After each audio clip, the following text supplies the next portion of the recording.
I rejoined the bar in Cape Town. And I also maintained chambers in Johannesburg since 2005. And for how many years have you been silk? This is the 6th, I'm on to my 7th year.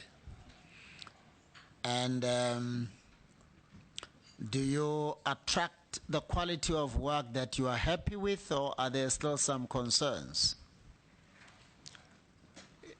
It's 50-50, CJ. I know for a fact that I'm not getting the work I should be getting. But on the other hand, I think the work that I do in the past, since I took silk, it's qualitative work. Yes. Briefly, what could be done to ensure that it moves from 50-50 to 75-100 or so? I think as counsel, you do work that your attorneys give you.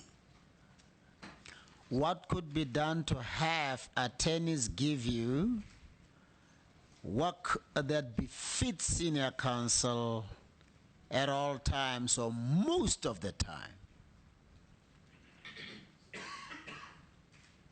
In other words, what is the problem? Why is it that you're not getting that quality work? Are you to blame, or does the answer lie elsewhere? Look, I would think that the answer lies elsewhere, because you are never given feedback. Nobody tells you why you're not getting the work you should be getting. It would be understandable if you've been given a huge brief and you mess it up. I could understand that why they shouldn't come back to you, but it never happens that way. Yes. You get the work, you do it, you win the case, and sometimes, most times, that is the end you see of that attorney. Yes. I don't remember seeing you at the Constitutional Court. Did you appear during my, ever since I became Chief Justice, some 6 years ago? Never appeared in the Constitutional Court. Why is that? Not your line, or well, don't you know? I'll blame the attorneys for that. All right. Why do you believe you're ready for judicial appointment? CJ, just briefly. Yeah, I have acted for close to 10 months. I've been silk for 6.5 years. I have been a judge, if you want to call it, at the competition tribunal for 5 years.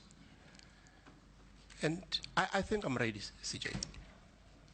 Why don't you do competition work before the Constitutional Court? I see most of the same faces over and over again. Or are you at the initial stages of your involvement at the competition tribunal? No, I was appointed in 2009, and for a term of 5 years. And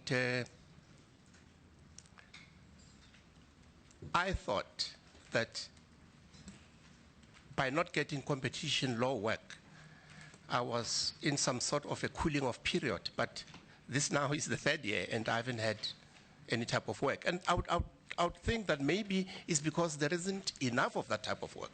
Isn't the commission state funded? It is. Okay. What is the longest period you've kept a judgment reserved for? 12 months. 12 months? Yeah. Why? This is the same judgment that was reported last year in Cape Town, when I was sitting where I'm sitting now. And I did explain, and it's on the transcript here, CJ. Yes. Yes. That is going to be a perpetual source of embarrassment for me. Yes. It's something that is going to follow me forever. It has put a blot on my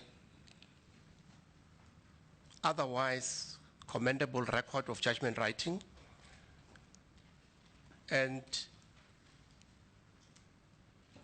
it has not recurred, it will not recur.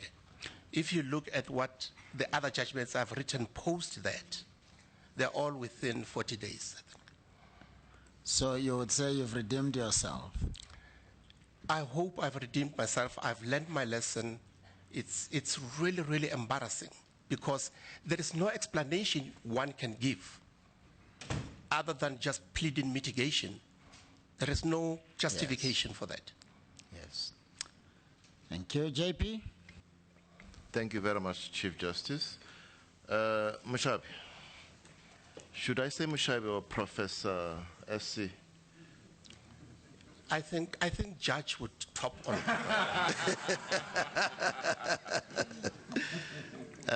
What I need to focus on with you is your spreadsheet indicates that you did act on 3 occasions in the High Court in the Cape. But what it does not reflect is that you acted in criminal appeals in 2005. I don't have the number because that was way before I became a JP. And in October to December 2008, you acted for 8 weeks, also for criminal appeals, as well as in January to March 2010, you had a 10-week stint. All right, do you confirm those facts? They won't appear in the spreadsheet because this is something that I subsequently dug out. Oh, okay. In the spreadsheets that I have, Yeah. The April to June 2005, those were Friday appeals. Yes. You were paired with another judge once a week, every Friday. I think what I want you to confirm is whether I'm correct. You're correct. In what I've dug out. Yes, you're correct. Because that's an additional, I think, 18 weeks that I've dug out. Yes, this is correct. Okay. Now, you can blame me if you want to, but in your acting stints, you've done 6 weeks of opposed motion in a total of 27 weeks, and the others were unopposed and civil trials. That's been the bulk of what you did. That's correct. Right. You also are a silk. What I wanted to check is, have you led any teams in either the High Court or in the SCA as silk? Yes, since taking silk, I have appeared in the High Court with the junior. Okay. Yeah. The Supreme Court of Appeal? No, I didn't have a junior, but I did appear in the Supreme Court of Appeal. Yes. I think I asked this question last time, forgive me. And this is all because of briefing patterns, I suppose? I guess. Okay. Now, other than that, I think the CJ asked the question I wanted to ask you. You are ready? I'm ready, JP. You've been a teacher, right? I still teach. You have executive management experience. I do. You've sat in adjudicatory positions, like in the tribunal, and you've acted as a judge. Indeed. You feel you're ready? I think I'm ready. Thank you, CJ. Thank you, Judge President. MEC? Thanks, CJ. I don't think that I will take time as well from our previous engagement with Prof. So some of the issues that have been clarified. Good morning, Prof. Morning, Minister. I just want to indeed accept your explanation in terms of the outstanding judgment that you said it's indeed a problem that we have acknowledged, because from the previous engagement with you, it was more of justification, and now it's more of mitigation rather than justification, which is a very important shift that allows us to move and go beyond that part. And also your indication that immediately after that unfortunate incident, all the judgments that came after were within the acceptable time limits, which is something that indicates that indeed there is a form of change that we need to acknowledge and accept. And with somebody that has been a former teacher, you will automatically win my heart and accept that we need to take into consideration the new changes. So that's the only note that I wanted to bring to the attention of the meeting, Chief Justice. Thanks. Thank you, MEC. Thank you, MEC. Commissioner Malema? Ishe, Ishe. have you done some work for Parliament? Yes, I have. Is the wife working at Parliament? My wife? Yes. No, she doesn't. She's not working in Parliament? No. There could be another Madima there, but not No. my Madima.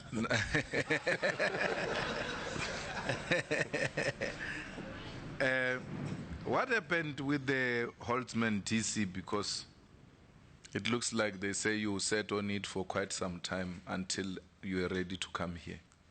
No, that is not quite correct. I have email communication where the parties said to me that when we last adjourned, they said the parties are in settlement discussions. And it took such a long time that until I saw a clip where I was being blamed for the delay, where the clip says that the matter is in the hands of the chairperson. We cannot push him. That's when I said they have to come back. They came back. We finished on the 21st of September. A decision is going to be handed in on Friday. And Thank maybe you, to add, Commissioner Malema. You still want to add? yes, I said, Yes. and just to add to that, Commissioner Mushabi, it turned out that the parties met only on 2 occasions, and they could not resolve their differences. And I'll be ready by Friday with the outcome. Just to make sure that I understand everything said, was there something about Chabi or something? No, Mushabi. Mushabi. Okay, Geserato or what? It's that name. No, the clan name is Saramani for Commissioner Malema, and it's Hamisi for me. Okay, it's not something that we must consider for the purpose of deliberations. Mushabe means black Jews. Yeah. We are the black Jews. Yes. Yes. Yes. Okay. Commissioner Nyambi? Thank you, CJ. Afternoon. Afternoon. Mine is only one question. I want to take it from what was left by MEC. In relation to the last interview, any other significant thing that you want to share with us that we must seriously consider with the hindsight after what happened then? Yeah, I think if you go to the last 3 pages of my list of judgments, you will see the promptness with which I delivered all of those judgments. I'm now within, I don't wait until the 30 days, the 90 days, but I'm within between 20 and 40 days with my judgments.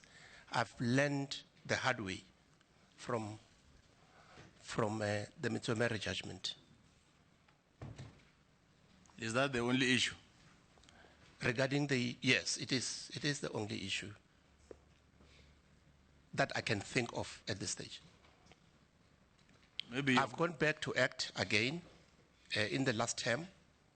I will be back in the High Court on Monday again for 4 weeks. Thank you, CJ. Thank you, Commissioner Nyambi. Commissioner Mpofu? Thank you. Good morning, SC. Good morning. Yes. Yeah, I just wanted to ask 2 things. Maybe I'll just put the questions together. You can deal with them. The first one relates to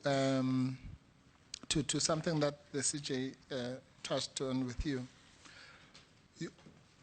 regarding the competition work and briefing patterns and that kind of thing generally, and the type of work that you attract as a silk versus the type of work that you should be attracting as a silk. Now, and more particularly in relation to the question of the Competition Commission and it being a state-owned enterprise, you have been in a position like me where you were at the helm of a state-owned enterprise. And then, in other words, being able to be on the other end of the transformation of the bar kind of axis. Did you, at your time at Transnet when you were the head of legal, do you think you did enough, or what did you do to ensure that black practitioners were empowered? And if not, if you were given a second chance, how would you improve that now that you've experienced the problem from both sides of the scale, as it were? And the second question is also related to that. Now, when we become leaders of the bar, senior counsel, we should no longer just be beneficiaries of transformation. In fact, maybe less so at a particular stage.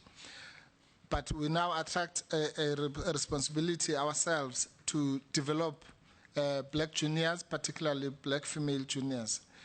What have you done since taking silk in ensuring that you spread, you assist as many black juniors as possible and expose them so that they don't go through what you and I went through as juniors? Thank you, Commissioner Mpofu. Let me start with the last one. What have I done to ensure that black juniors are empowered? In all my work in the past 2.5 years, 2 years, I've always roped in a black female junior, always. In that period, only once did the attorney agree to pay for the junior. And in all those occasions, both here in Johannesburg and in Cape Town, I have paid from my own pocket. I've spoken to, even when it is a state attorney, I would say that, can you ask client if they can pay the junior? If the answer is no, I said, it's okay, I will still rope in the junior. The junior's name will appear in the pleadings with mine, and I'll pay from my pocket. And I've done that consistently in Cape Town and in Johannesburg. And then coming to what I did at Transnet, there is a commissioner sitting next to you there who will tell you what I did when I was at Transnet. Again, my focus was on females and smaller black law firms. Where I briefed big law firms, I briefed the attorneys, the black attorneys in those law firms. What I also did when I was there, I had a budget for bursaries. And my bursary allocation went to black kids who did not go to, the majority of those were black kids who went to black schools in the townships and in the rural areas. And that's what I did, because I just thought these are the people that need a chance. And you will see from the prize that I sponsor, I don't look at marks. They are not the determinant. There are a host of other things that I looked at when I allocated those bursaries at Transnet, for example. Competition work, yes. I have sat as a judge in a competition tribunal for 5 years. I haven't received one single brief since then. Again, I've passed beyond complaining. It doesn't really help. If attorneys don't give you the work, I have passed beyond thinking it's my fault. So that's, if I could I do things differently if I were Transnet? Yes, I would. Our country has changed since when I left Transnet in 03. There are bigger law firms now, black law firms, that should, in my view, be getting the bulk of parastatal work. Thank you, Chief Justice. Thank you very much, Commissioner Mpofu. Minister? The Machelon Masha. The mature I was just Nova Masia. what? The Masiar. My watch hasn't hit 12 yet, so unless Commissioner Malima's has. No, I was just saying good morning. The first opportunity I had to participate in an interview where you were considered by the JSC was during the 2004-2009 stint that I served on the JSC. And more than a decade later, I see you still tenaciously pursuing your aspiration to become a judge.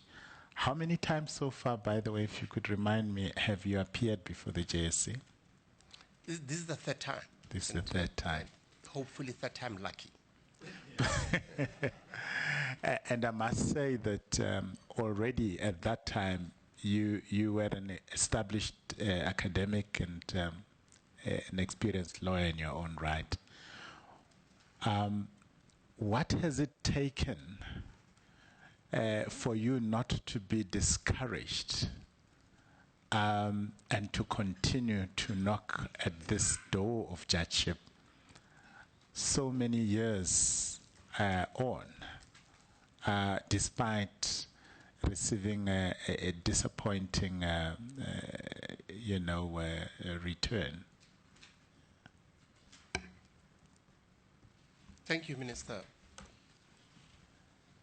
I think the motivation is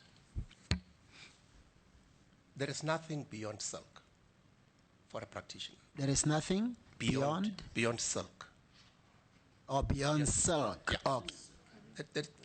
And I believe the time is right, and I also believe that it is an honor and privilege and a natural progression for a practitioner to end up on the bench. It is the highest calling, if I may borrow, I may plagiarize from one of the answers provided by a now judge. It is the highest calling. It is a job that comes with enormous responsibilities. And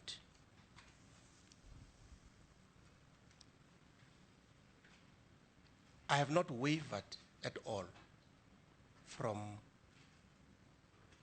eventually getting a seat on the bench.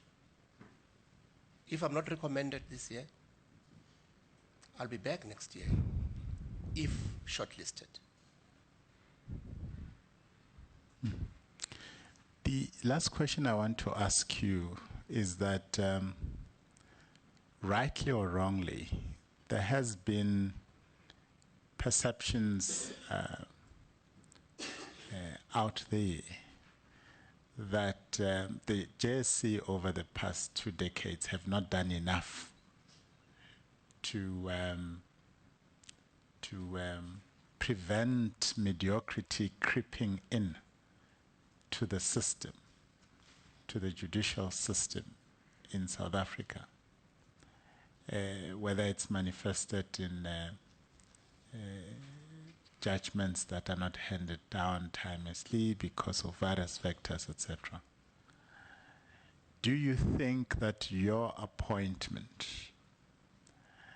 and maybe modesty may be a factor in your response, but I would want to give you the opportunity to sell yourself here. Do you think that your appointment would instill confidence out there that the JSC is serious about uprooting mediocrity within the system, if that's a way to put it, would your appointment, in your view, aggravate the perception or actually ameliorate it, so to speak? Thank you again, Minister. I think the answer lies in the latter statement you made. I think I'm adequately qualified. I'll be bringing in scholarship on the bench. I have many years of experience. I've been an adjunct professor at UCT since 2008.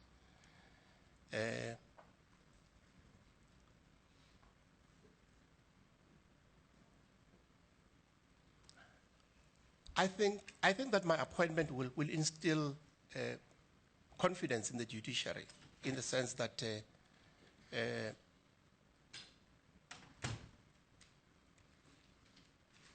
not many of my peers avail themselves for the bench, for whatever reasons.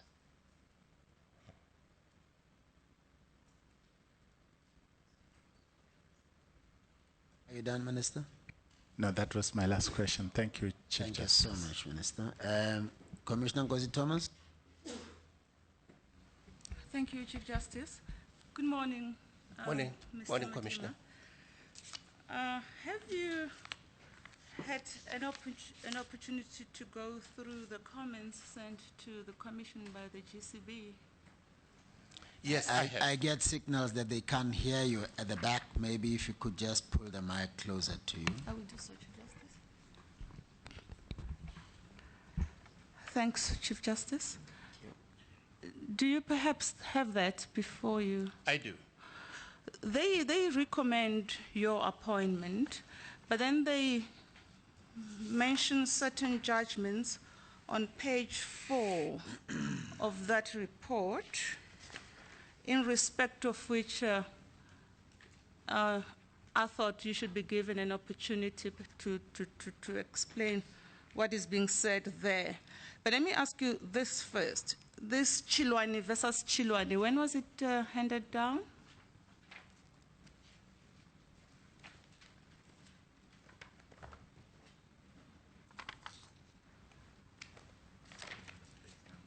Page number, it occurs on page 4 of the report, yes. Paragraph 5.4 thereof. Yes, I can see that. I'm trying to look at my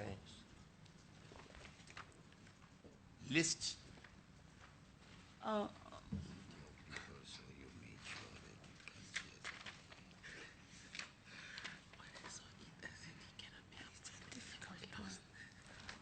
it is in the old list. It was handed in on the 5th, sorry, in May 2013. Oh, yes, 2013. 2013, yes. Oh, yeah, it's an old judgment. It's an old judgment. Very well, but then the comment there essentially is that it is an eviction matter. Indeed. So, as I understand, the complaint is that as a judge, that judicial oversight role that is to be exercised in matters of this sort was not, that role was not played by the court. But you're saying it's an old matter. It's an old matter. And is there any reason, though, that the requirements of PI were not referred to in your judgment, as is suggested here? My understanding of the comments Yeah. by the I think let the mic be in front of you. Yes. my understanding of the comments by the GBC is that I did not refer to constitutional issues in that judgment relating to children and the elderly. Yes. In other words, the requirements of the Constitution read with those of PAJA, that the eviction has to be just and equitable. That really is the gist of the complaint. And as I understand it, they're saying that the court proceeded based on the deed of the trust What is Ownership. it? Yeah. Ownership, unlawful occupation, therefore eviction. So, but one understands that this is an old judgment. The only reason one is putting this question is to afford you an opportunity to deal with it. After all, the GCB recommends that you should be appointed. Yes, thank you. I think I didn't refer to those issues because there were no children involved there. There were no elderly people involved there, and I just thought that maybe it was not necessary. But I do accept the critique. Thank you. Thank you, Mr. Madima. Thank you, Chief Justice. Thank you. See, Commissioner Mutsaka. Mr. Madima, would you agree that the disposition of Africans of their land and its natural resources is the root of the triple challenge of poverty, unemployment, and inequality? And if you do, that this triple challenge is the root of crimes, evictions, and social ills, and if you agree, do you think a brilliant lawyer like yourself would be satisfied just defending criminals and victims of evictions?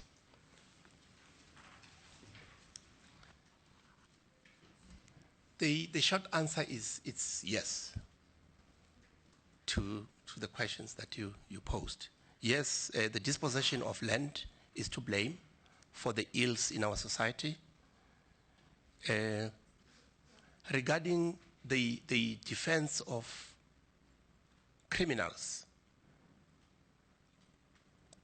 yes, Commissioner, it is a lawyer's duty to represent anybody that comes before them. If the practitioner has the competency to deal with the issues involved, yes. Our bar rules actually insist that we do that. Everybody has the right to legal representation.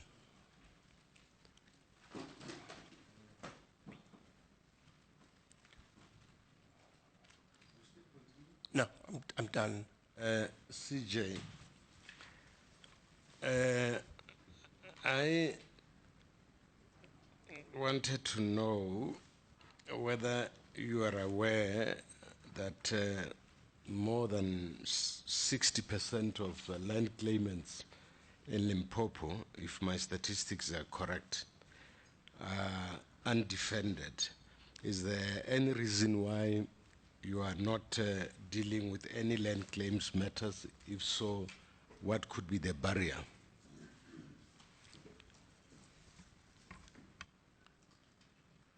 Again, the simple answer would be, I have not been briefed in those matters. And if I had been briefed in them, I would have, to the extent that I should be.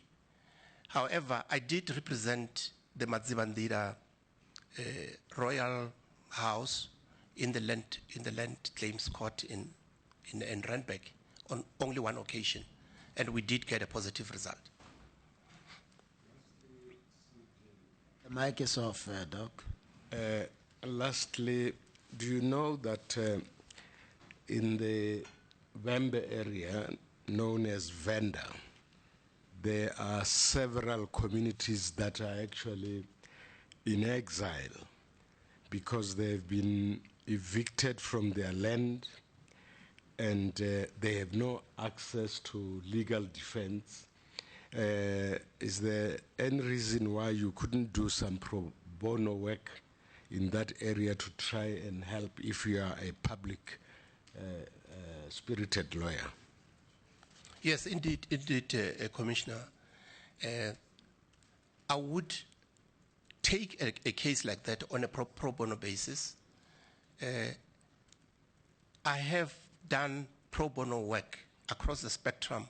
Again, it's our requirement at the bar that we dedicate certain numbers, certain hours per year on pro bono work. And coming from that area, I guess I would be well suited because I speak the language, and but unfortunately I have not been briefed in any of those matters. If you get a brief tomorrow, would you be prepared to go and do those cases? If I got a brief tomorrow, I would tell them that I'm back in court as a judge on Monday. If they want to wait, they can wait until the 4th of November when I'm done. Thank you.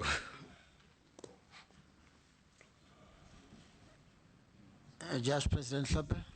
Thank you, Chief Justice. I would like to declare for the record that I've known Dr. Madima for many years, even before I became a judge. Good afternoon, Dr. Madima. I think that's the title you like. Good afternoon, Professor Commissioner Hlophe. Well, it looks like he would like you to say professor. Right. I have one question, and it's based on the following assumptions: that racism is still prevalent in the South African society, in our communities. It still does rear its ugly head in the profession in general, and is still there in the judiciary. I'm proceeding from that assumption. I would like to know, were you to be appointed today as a permanent judge, what steps would you take to assist the leadership of the judiciary in terms of dealing with racism on the bench and in the profession in general? Thank you. You know, I think there's racism everywhere, all over the world. Now, coming to the legal profession itself,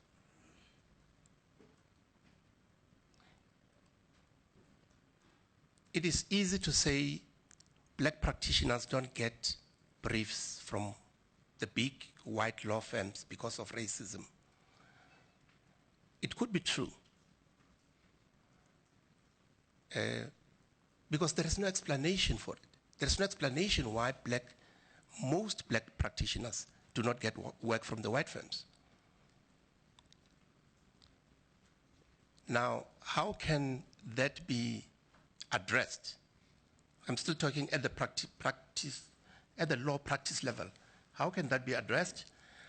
I think the carrot and stick approach should be invoked, where the white firms, for them to benefit from government work, they have to be forced to engage black practitioners at that level.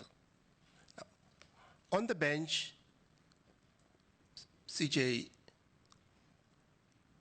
I have acted in Cape Town as Commissioner Professor. They will attest. I have acted in both Pretoria and Johannesburg.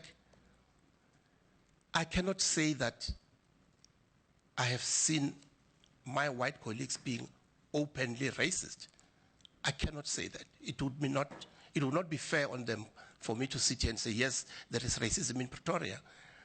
You know, it's more like at the bar. You know, when you're a judge, you got your own chambers, you got your own space.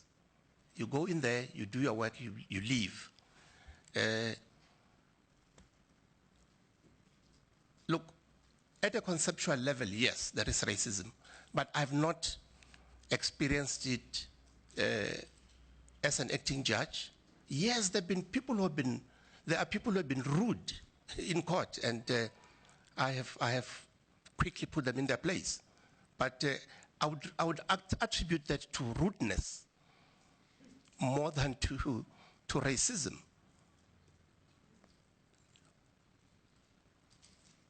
And JP? Yes, I will not. Yes. You want to follow up, Minister? Okay. Apologies, Chief Justice. I am not satisfied with the response. We have dealt with the situation, for example, of the Cape Bar, where the number of African in particular, but blacks in general, members of the bar is shockingly minuscule. And you, having worked in Cape Town for many years, as far as I can recall, should have first-hand exposure to what happens in that bar. We have had candidates here openly acknowledging that there is a culture of racial exclusion, subtle, overt, and in some instances, explicit. I am not satisfied that you are being, you're being, I wouldn't say honest about it. I'm trying to find the proper English. Maybe I should find a vendor version of what I'm trying to say. Candid about, the good English, the black English people have assisted me. So I want to put it to you, Professor Madima, that maybe you want to reflect on your answer a little bit more, given the experience I've just outlined, the intimate experience you have of that bar.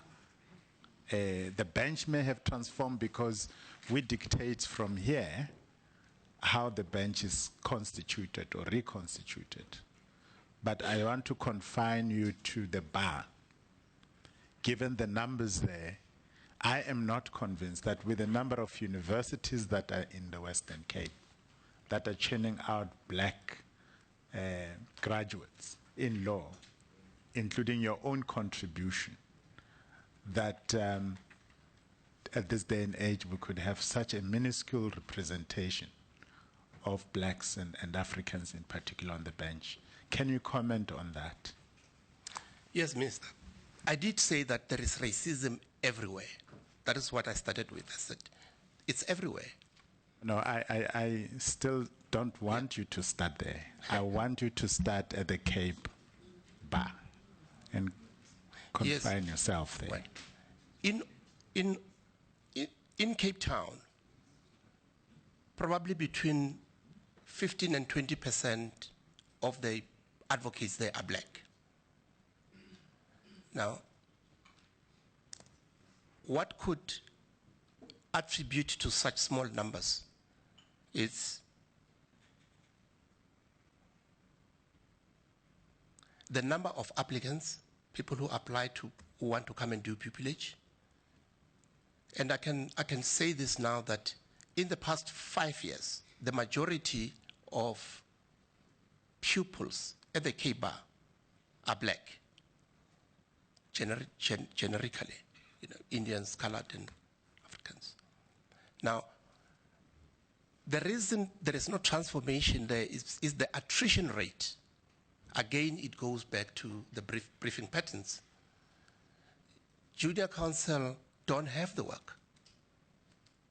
And that's why I said, I personally and some other black practitioners I know, they share their fee with the juniors. So if by racism we mean as well that the big white law firms are not briefing us, then how do we then explain the attorneys, the state attorney, not briefing black juniors? And the majority of assistant state attorneys in Cape Town, if we have to focus on Cape Town, are black. And we know that the state is the largest litigator. Every other case before the courts involves the state. But the black juniors and black practitioners are not briefed. That is where the contradiction then lies, Minister. Well, I accept the criticism against the state, but I am not sure whether I accept that that is the only factor that contributes to the situation there. But I'll leave it at that. Thank you, Chief Justice. Sure, JP. Dr. Madima, I must say I'm very disappointed with your answer. You recall when you applied for silk in Cape Town a couple of years ago, there was crisis. We all, as black judges, sympathized with you. We felt you were the victim of racism because a colored colleague who was less qualified than you was preferred for silk. That even led to a situation whereby the then chairman of the Bar Council resigned over that. I find it alarming that you deny it today. Commissioner, Professor, if I may just make a correction there, the people who opposed my silk application were black. They were not white. You see, that is the problem. They were not white. The white members of the silk committee supported my application. That's what complicates things. Minister, I wonder, Commissioner Masuku is waiting. My apologies, CJ. 2 years ago, I visited both the bench and the bar of Cape Town. And what was at issue was that out of 17 applications for silk, I think it was, only one was black generic, that is. And we went through a whole experience, right? And I can say that the dominant voice in that bar was white. There is resistance, I am convinced. And those that practice in Cape Town, whether it's judges or members of the bar, know that. And some have acknowledged it even in interviews before us. And for somebody who has practiced as long as you have, who has worked as long as you have in the Western Cape, I just feel that you should have acknowledged the reality there a little bit more. I need to put that to you because I don't want this to linger in my mind unjustifiably when I make up my mind at a certain stage. Thank you, Chief Justice. Commissioner. Do you want to comment, or do you just leave it at the level that he was expressing his own view? Maybe very briefly, okay, Minister. Sure. Go ahead. Minister, I sit on the silk committee now in Cape Town. All of the black people who have applied for silk have succeeded. I'm not saying it's because of me. I'm just saying since I started sitting on the silk committee, all those who have applied have been recommended.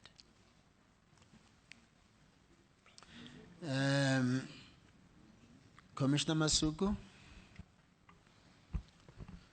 Thank you, Chief Justice. Just before Commissioner Masuku, unless Commissioner Masuku wants to be on the same point. Are you on this? Are you following, or you are following up? What about you, Commissioner Masuku? Is it on the same issue or a different one? It's not really the same, but it's related. I wanted to follow up. Okay. Mshavi, I hear you not to be saying there is no racism in the judiciary. There is racism in the judiciary. And I hear you not to be saying there is no racism at the bar. There is. There is racism at the bar. And I heard you saying there is generally a phenomenon of racism all over the world, meaning in the clergy, in the economy, everywhere else you come across such incidences. Indeed. So anyone that comes to a conclusion that you are in denial of racism in the bar and in the judiciary will be misrepresenting you. Indeed. Thank you. Hey, Commissioner Masuku. Thank you, Chief Justice. In a way, Commissioner Malema took the sting out of some of the things I was going to ask. But there are two issues that I want to put to Madima. The first one, I must just declare he's my brother in Cape Town. We are both practitioners there, and I've been his junior in, I think, about 2 matters, if I'm not wrong. So I have no doubt about his, his skills as a lawyer, and his suitability to be a judge. But there are two things that I would like to ask relating to the impact of racism. Dr. Madima, you have got a PhD, you've got an MBA, you're highly qualified in terms of academic. But despite those qualifications, both the private and public sector has not briefed you out of your mind. Indeed. Out of? You briefed him a lot. That's what I meant, Chief Justice. Yes.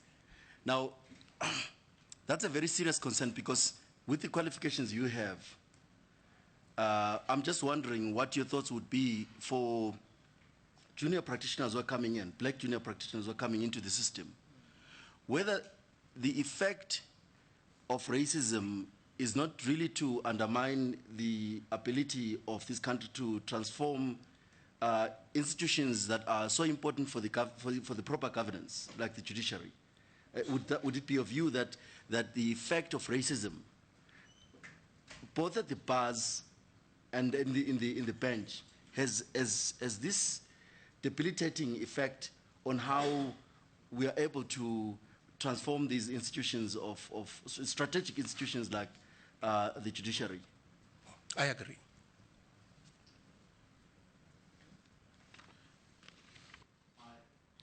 Of course, I would have liked to say a bit more, but I know why. Yes. Thank you. On a lighter note, when you go to West Africa, they insist on calling you my lord if you are a man and a judge, and my lady if you are a woman. So when you say Professor Commissioner, and you are in West Africa, it's an insistence that he mustn't address you as doctor, but as professor. You are excused, Prof. Okay. Thank you very much.